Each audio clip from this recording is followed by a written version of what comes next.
Inwoners van het team hebben kwartdien een brief gekregen met informatie over werkzaamheden aan het energienet. Vanaf maandag 16 november is het trokgaande dik door het dorp, daarom tijdelijk inrichtingsverkeer. Daar ben ze op dit stuit bezig aan het tarriedings voor de netverzwaring, zoals het dan zo mooi heet. Dat is een dikkere stroomkabel en die maakt van het ene dus meestal zoveel wat ik weet, van het ene transformatorhuisje daar naar het nieuwe transformatorhuisje wat weer bij de dorpshuisdeel zet is. Het vervangen van de stroomkabels is nodig voor verschillende zaken. Daar ben ik al hier initiatieven voor zonnepanelen en dat soort dingen. En die kunnen er net meer op aansluiten worden. En daarom ben ze breed, in het hele land volgens mij, bezig met die netverzwaring. Zodat er meer capaciteit om stroom door die kabels kan.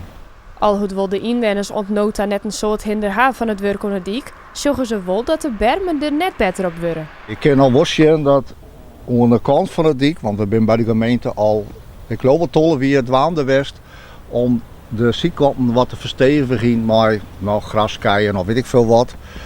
En nou had dit het voor de helftsambitie, of voor de helft, maar dat er een deel oorzet is, nou merk je toch wel dat die bermen weer heel bot te leien. Hè?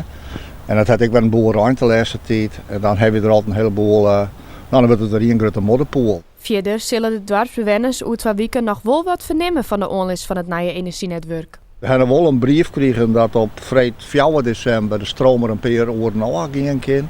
Of in een tijdsbestek van 6 uur dat de stroom er een uur afgingen kan, of weet ik veel, zoiets. Dus ja, dat zal dan de grootste hinder wel even worden, vooral de omwoners hier.